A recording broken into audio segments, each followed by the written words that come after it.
अनामिका दत्ता, चाय के बगानों में से आपका स्वागत करती हूँ।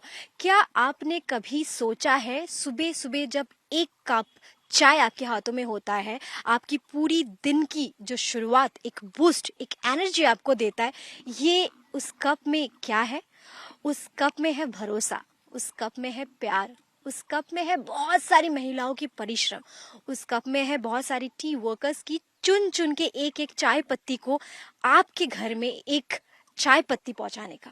और उसी के साथ साथ अगर असम की बात करें, असम सिर्फ चाय के लिए फेमस नहीं माना जाता है, असम बहुत सारी चीज़ों के लिए फेमस माना जाता है। लेकिन आज हम स्पेसिफिकली चाय के बारे में बात करेंगे क्योंकि चुनाव का माहौल है और असम की चाय जनजाति एक साइलेंट वोट डिसाइडर है। और उसी के साथ साथ हम आपको आज लेके आए हैं चाय बगानों में। फिलहाल मैं अपर असम में मौजूद हो और इसी के साथ साथ चाय बगान से हम आपको तस्वीरें दिखा रहे हैं कि किस तरीके से महिलाएं यहाँ पे आते हैं, सुबह सुबह चाय पत्ती एक एक ऐसे चाय पत्ती तोड़ते हैं और ये चाय पत्ती दिन के अंत में कहीं पे जाता है, फिर चाय चुन के फैक्ट्री में चाय बनते हैं। वही चाय आप और हम पीते हैं और आपकी दिन की शुरुआत उसी चाय से होता है, हमारे दिन की शुरुआत उसी चाय से होता है। असम के चाय बगान सिर्फ भारत की चाय उद्योगों की बैकबोन नहीं है, बल्कि ये राज्य का सबसे महत्वपूर्ण समुदाय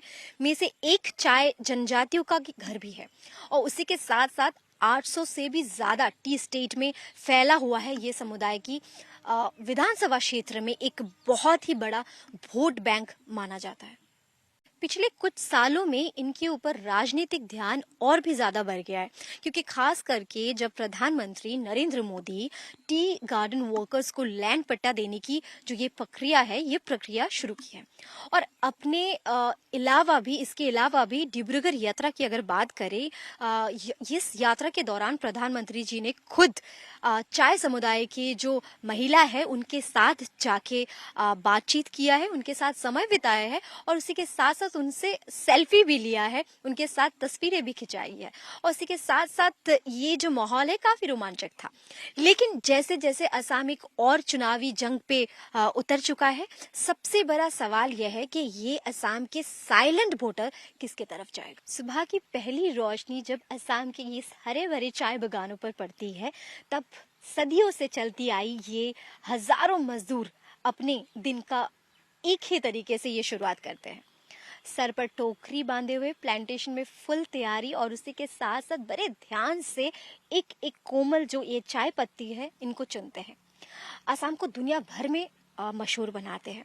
और उसी के साथ साथ लेकिन ये सिर्फ चाय बगानों की कहानी नहीं है, ये कहानी है एक पहचान की, एक कहानी है जमीन की, एक कहानी है अधिकार की और एक राजनीतिक पहचान की।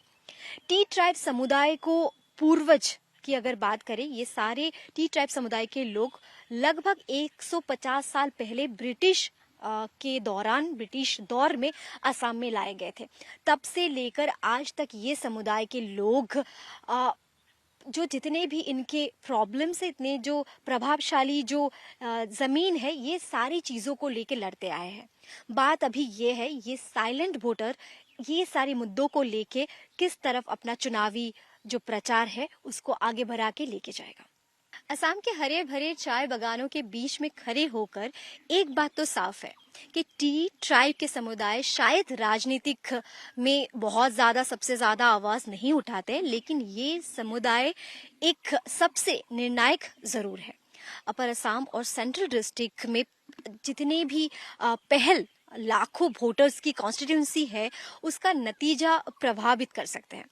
और जैसे जैसे चुनाव मुकाबला तेज हो रहा है, उसी के साथ साथ राजनीतिक पार्टी इस साइलेंस वोटर को भरोसा देने में, भरोसा जिताने में इस चीज में कोशिश कर रहे हैं। चाहे वेलफेयर स्कीम हो या फिर जमीन का अधिकार या फिर मुद्दे हो मजदूरी का सवाल, चाय बगानों के कर्मियों के बारे में अगर बात करें, असम की राजनीति पे एक बड़ा केंद्र में ये चुनाव बन चुका है। और इसी के साथ साथ चुनाव नजदीक आ रहा है।